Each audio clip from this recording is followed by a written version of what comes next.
Que os anos 80 revelaram grandes bandas do rock nacional, todo mundo tá careca de saber. Principalmente o ano de 1986 é importante, porque nesse ano aconteceram vários lançamentos de discos históricos desse gênero. A gente já falou aqui do canal sobre o Rádio Pirata, ao vivo, né, do RPM, já falou do 2, do Legião Urbana, e hoje é dia de falar de mais um disco lançado nesse ano e que marcou 1986 como o ano do rock no Brasil, não é? A gente tá falando do disco Vivendo e Não Aprendendo do Ira, o segundo da banda que consolidou o sucesso deles no cenário musical de vez. Eu sou o Zé. Eu sou o Gui. E essa é a nossa, a sua, Videoteca.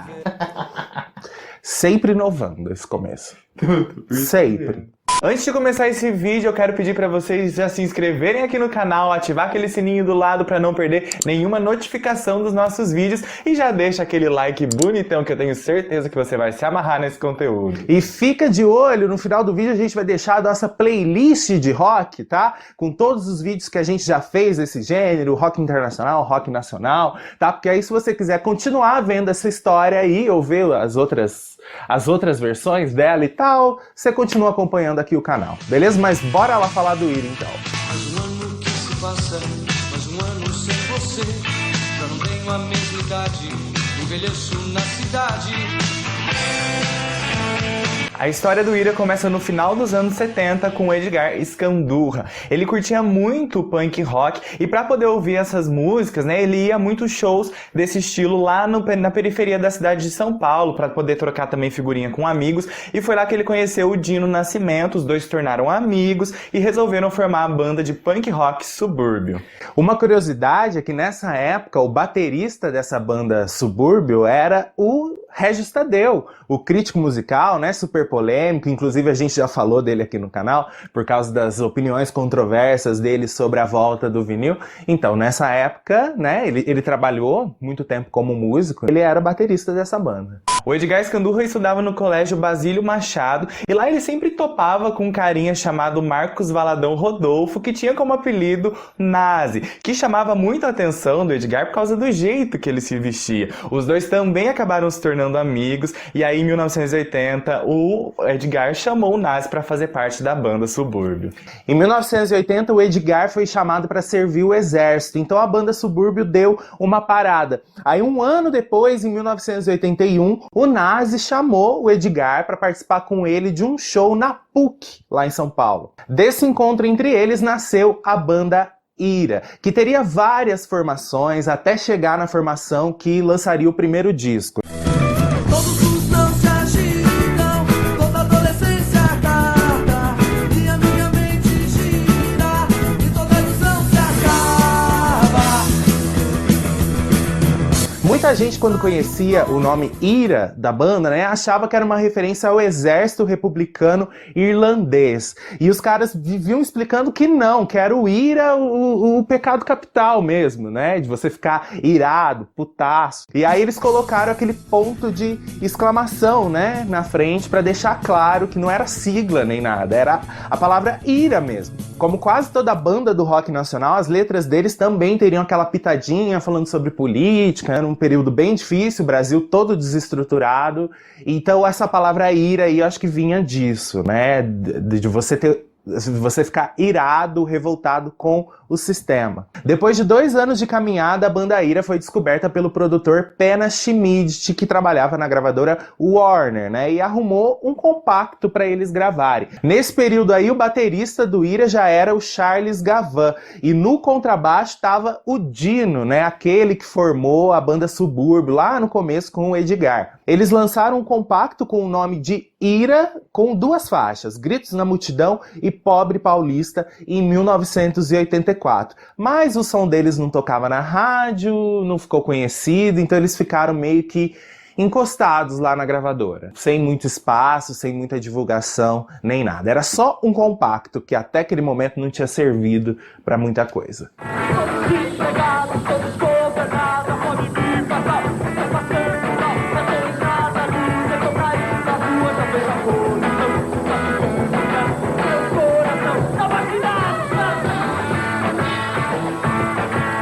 Mesmo com todas as dificuldades, o Ira não desistiu não. Os caras começaram a fazer vários shows em cenários alternativos da cidade de São Paulo, e esses shows eram tão incríveis que começaram a chamar a atenção de vários críticos que escreviam em colunas de cultura. E esses caras cobravam a banda, né, dizendo que era uma pena eles não terem nenhuma chance. Foi aí que o diretor da Warner chegou no Pena Schmidt e falou, ó, coloca esses caras no estúdio e vamos ver no que é que dá. Eles estavam passando naquele momento por muitas mudanças de sonoridade, de formação, estavam se entrosando e buscando ali a concepção sonora que o Ira teria. Em março de 1985 aconteceu outra mudança de integrantes. No lugar do Dino entrou o Ricardo Gasparini, o Gaspa, para tocar o baixo, né? Ele já tinha participado de outras bandas. E no lugar do Charles Gavan, que tinha saído do Ira para ir tocar bateria nos Titãs, entrou o André Young, que tinha acabado de sair dos Titãs, né? Foi ali uma troca de integrantes que eles fizeram. Essa seria a formação ali principal do Ira durante 22 anos. Com essa formação, em maio de 1985, saiu o primeiro disco do Ira, o Mudança de Comportamento.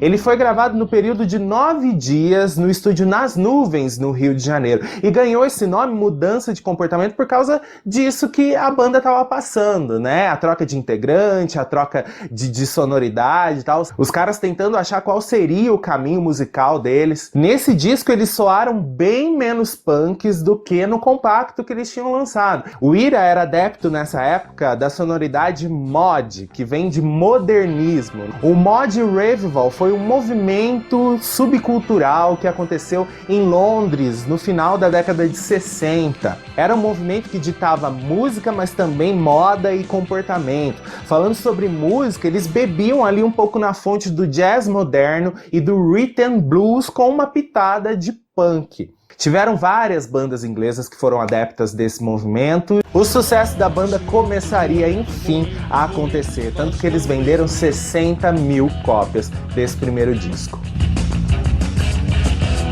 Pois é tarde, é muito tarde, eu preciso ir embora. Chegou o ano de 1986 e o Ira iria gravar o seu segundo disco. A gravadora Warner recrutou o Liminha, né, um dos maiores produtores musicais do nosso país, para ser o produtor do álbum dos caras. Ele tinha reformado o estúdio Nas Nuvens na época, então o estúdio estava tinindo, assim, né? O melhor lugar, assim, para quem buscava novos arranjos, novas técnicas e tal. Acho que toda a banda queria estar gravando naquele estúdio. Tava tudo pronto para correr na mais perfeita harmonia. Só que os integrantes do Ira eram muito novos nessa época, meio imaturos. Eles tinham vendido 60 mil cópias do disco anterior. O sucesso meio que subiu na cabeça. Eles estavam meio que se achando, tá ligado? Quando o artista não tem sucesso e de repente ele explode, às vezes, pra quem é jovem, é difícil lidar com isso. Então eles chegaram meio de marra lá no estúdio, quando eles foram conhecer o Liminha. E eles chegaram com um disco da banda The Jam debaixo do braço, colocaram lá pro Liminha ouvir e falaram que queriam fazer um som naquela vibe. O Liminha tirou mó sarro da cara deles, criticou o The Jam, falou assim que os caras estavam tocando desafinados, fora do tempo. E o Ira ficou completamente mordido com isso. Então esse processo de gravação que aconteceu de maio a junho de 1986 foi meio traumático para ambos os lados. Aliás, o Liminha é conhecido, né, no meio musical como um produtor que interfere bastante, né? Ele já teve problemas com outras bandas e tal, que às vezes não aceita o toque do cara. Só que o cara tá fazendo tudo porque ele entende do negócio. O Liminha tem nas mãos vários sucessos, vários discos de sucesso que ele lançou. Então ele tá sempre ali pra colaborar. Só que o Ira, em vez de aproveitar isso, ficou ali de rusguinha com o cara. A gravação tinha ficado meio porca ali. Aí quando eles começaram a mixagem, o Edgar Escandurra mesmo sentava na mesa e não saía de jeito nenhum, tal. Ficava mexendo lá nas músicas. Até que chegou um dia que o Liminha não aguentou, chegou no Pena Schmidt e falou: olha, eu não trabalho mais com esses caras. Manda eles pra São Paulo e eles vão continuar o trabalho deles lá. Então o Ira foi terminar o disco lá no estúdio Transamérica, em São Paulo, onde eles conheceram o engenheiro de som Paulo Junqueira, que foi quem meio que terminou a produção do disco. Só, né, que alguns trabalhos já tinham sido feitos, então ficou lá nos créditos do disco a participação do Liminha também.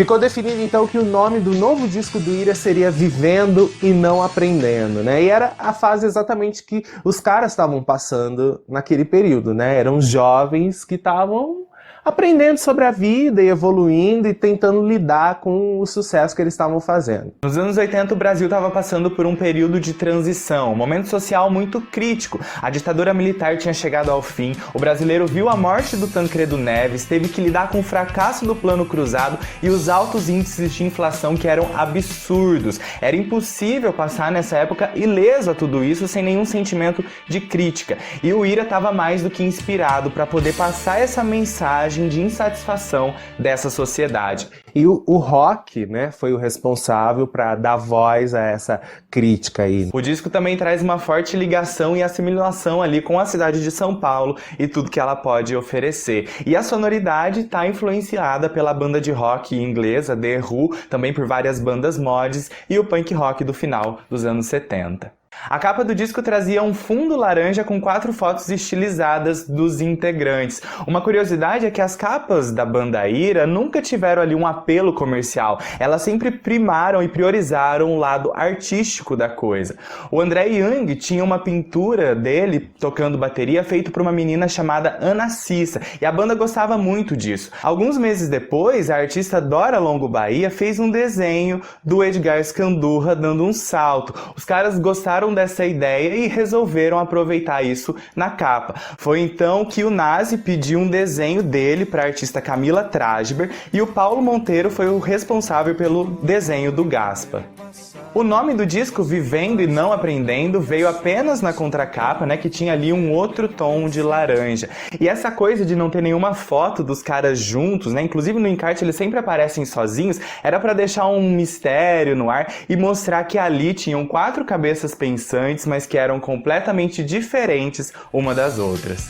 O disco foi lançado no dia 25 de agosto de 1986 e ganhou um show de lançamento na Praça do Relógio, que fica no campus da USP, no dia 11 de outubro do mesmo ano. A apresentação contou com uma plateia estimada ali em 40 mil pessoas e entre elas estavam Renato Russo e Paula Toller. Esse show se tornou tão histórico que ele foi citado pela revista Bis como um dos 100 melhores shows do Brasil. O disco Vivendo e Não Aprendendo vendeu mais de 180 mil cópias e se tornou o mais famoso da banda Ira, e eles só conseguiram superar esse feito com o lançamento do Acústico MTV em 2004. Nos anos 80, um dos programas de televisão de maior sucesso e mais importantes era o Cassino do Chacrinha. A artista que estava fazendo muito sucesso obrigatoriamente tocava no programa. Só que tinha um preço a se pagar para participar do Chacrinha. Primeiro que era participar das brincadeiras dele e das loucuras que a produção dele inventasse, né? Já que o programa era bem anárquico, assim, né? E também o Chacrinha tinha um projeto que era tipo uma caravana que iam pro subúrbio, né? E se apresentar lá e levavam vários artistas que frequentavam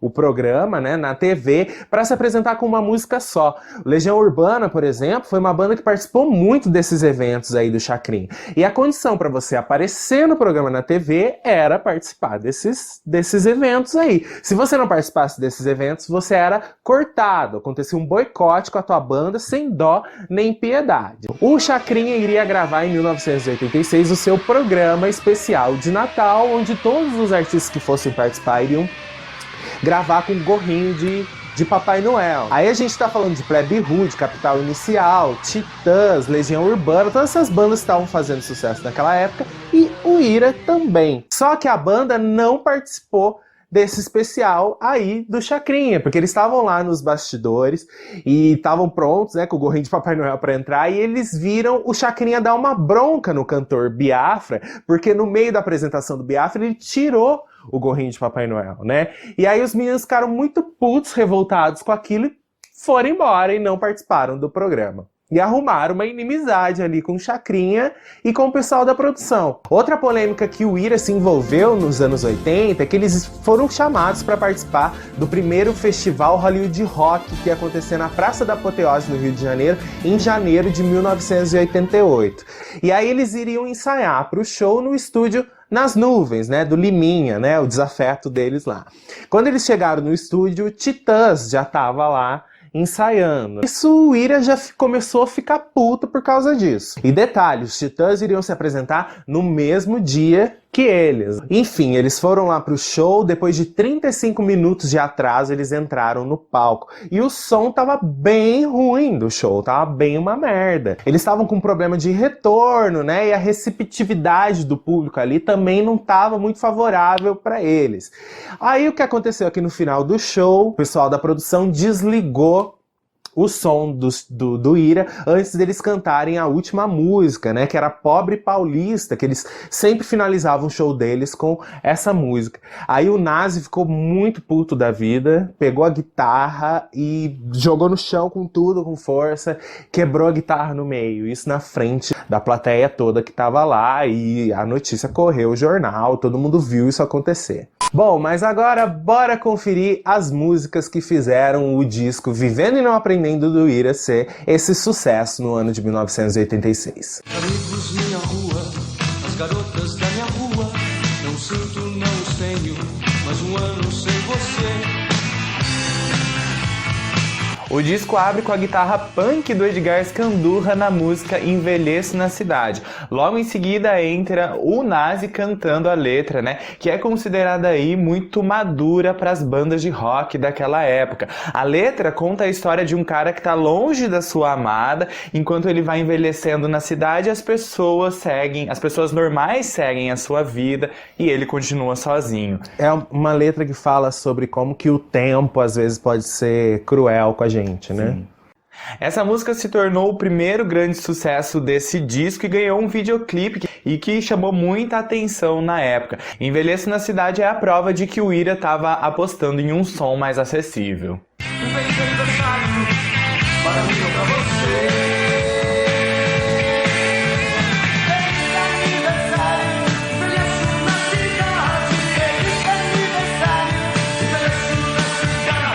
O clima do disco fica mais pesado com a música Casa de Papel, também composta pelo Edgar Scandurra. A letra conta a história do Daniel, que é um garoto normal, que gosta de se divertir com a sua guitarra, de jogar seu jogo de futebol, mas que está vivendo num Brasil caótico, né? O Brasil da inflação, o Brasil dos juros, das dívidas. Eu acho tão legal esse nome Casa de Papel, que era para mostrar que a casa do Daniel, a vida do Daniel e a vida de todos nós brasileiros naquela época era tudo muito frágil. O brasileiro tinha que viver pisando em ovos, né? E tentar de qualquer maneira sobreviver àquela crise. Na dura frieza do dia a dia que você aprendeu, pobre Daniel, que as respostas não caem do céu. O que vai restar a seu filho mais novo?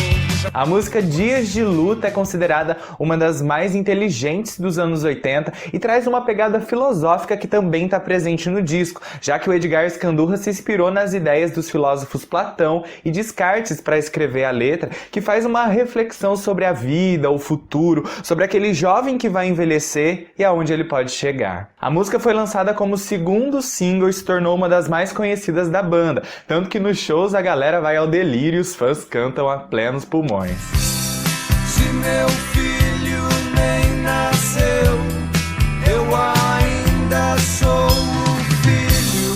Se hoje canto essa canção, o que cantarei depois?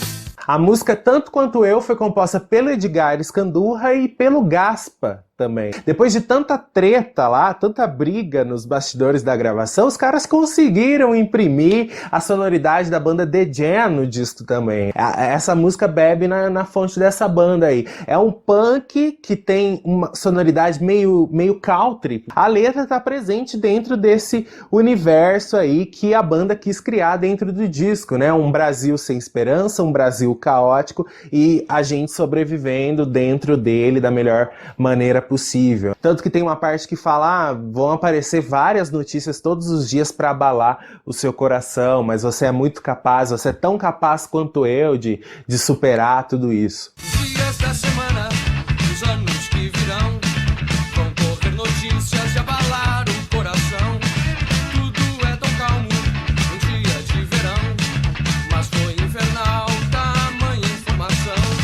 Eu sei tudo que... A próxima música abre com um baixo impressionante do Gaspa, Vitrine Viva, que foi composta por Edgar Scandurra e Luiz Arnaldo Braga. Ela foi lançada como terceiro single já no ano de 87 e fecha o lado A do disco. Ontem eu gostei de tudo. Quando te beijei na boca. Ontem na cidade, sangue. Enquanto te beijava a boca. Abrindo o lado B, vem outro dos maiores sucessos da banda Ira, a música Flores em Você, composta pelo Edgar Scandurra. Ela tem um arranjo de cordas muito bonito que marcou uma geração. Foi a 13ª música mais executada no Brasil no ano de 1987, porque ela se tornou também tema de abertura da novela O Outro, né, que era a novela das 8 da Globo, né, protagonizada pelo Francisco Cuoco. De todo o meu passado, boas e más recordações. Quero viver meu presente e lembrar tudo depois. A letra é bem simples, né? E fala a história de um cara ali que já viveu coisas boas e coisas ruins, aprendeu muito com isso e que tá naquele momento querendo viver o presente, né? E ele achou uma pessoa especial pra ele, aí ele diz, vejo flores em você. Quer dizer que ele vê um novo começo, ele vê um novo amanhã naquela pessoa. O arranjo dela foi influenciado pela música Eleanor Rigby, dos Beatles, e também a música Smithers Jones, da banda The Jam. Inclusive, diz a história que essa música foi a responsável pelo estupim, assim, pelo rompimento total do Liminha com o Ira na época da gravação do disco. Porque assim que eles tinham, o Nas tinha gravado os vocais, né, o Liminha foi lá meio que deu uma debochada. Ele chegou pro Nas e perguntou, e aí, gostou de cantar com um conjunto afinado no fundo, detonando a banda The Jam, que ele dizia que era desafinada. Desse arranjo de cordas participou Jacques Morelenbaum, o Michel Basler e o Bernardo Basler, os três tocando violoncelo, e também o Edgar Scandurra, que tocou violão. Nessa vida passageira, eu sou eu, você é você. Isso é o que mais me agrada. Isso é o que me faz dizer. Por causa dessa música, o Ira se meteu em outra treta na televisão. Eles foram convidados dessa vez para se apresentar no Globo de Ouro, cantando a música Flores em Você, e exigiram que tivesse o quarteto de cordas para acompanhar eles ao vivo lá no programa. E aí a produção disse que não ia ter. Ah, então tá, então também a gente não vai. Disseram não, sem problema nenhum, e não participaram do Globo de Ouro. Isso é o que mais me agrada, isso é o que me faz dizer que vejo flores em você. A música 15 anos ajudou a dar nome pro disco, porque ela tem o codinome Vivendo e Não Aprendendo. Ela foi composta pelo Scandurra e pelo Gaspa, e a letra fala sobre um homem que erra, que apanha da vida e muitas vezes não aprende nada com seus erros e age como se tivesse 15 anos novamente. É um homem que não é perfeito, que chora, que apanha da vida e continua seguindo em frente. Quando me sinto assim, ter 15 anos, começando tudo de novo.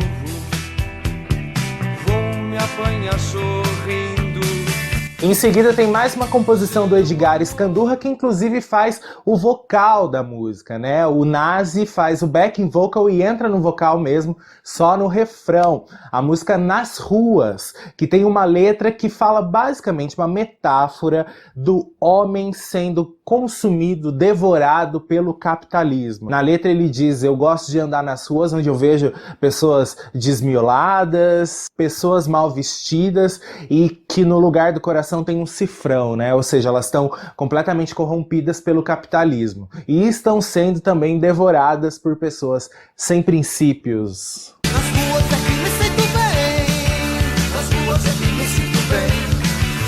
Põe o meu capote, está tudo bem, está tudo bem. Vejo pessoas não tão bem vestidas, podia saber melhor. O disco Vivendo e Não Aprendendo encerra com as duas músicas que o Ira tinha gravado no seu primeiro compacto, lá de 1984, Gritos na Multidão e Pobre Paulista.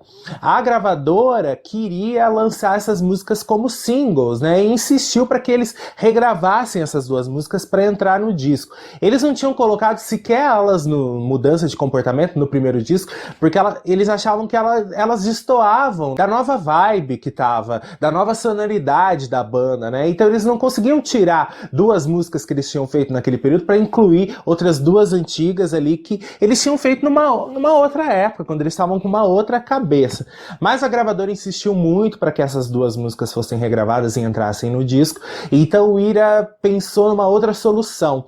Decidiu gravar duas versões ao vivo da música, né, com o som lá da galera curtindo o show, porque essas duas músicas sempre foram muito pedidas nos shows do Ira. Então, para ter esse diferencial e eles não voltarem a fazer a mesma coisa que eles tinham feito no compacto, surgiu essa ideia de fazer ao vivo.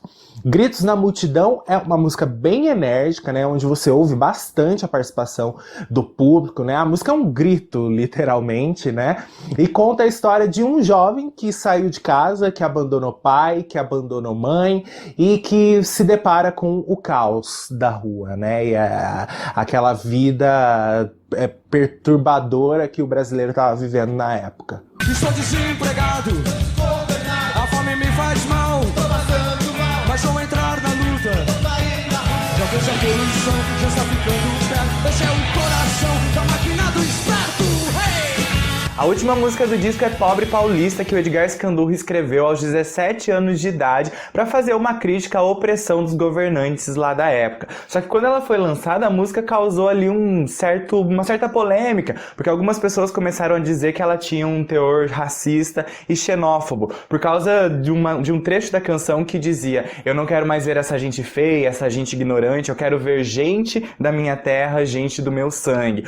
O Nazi e o Edgar chegaram até a desmentir isso, dizendo que a música fazia, na verdade, uma crítica a quem apoiava a ditadura militar, que essas pessoas sim seriam feias e ignorantes. O segundo disco do Ira encerra com uma veia punk rock que já não fazia mais parte do universo do grupo, mas que estava presente onde tudo começou.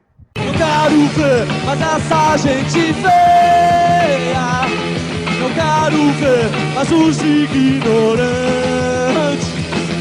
Eu quero ver gente da minha terra. Eu quero ver gente do meu tempo. Pobre São Paulo!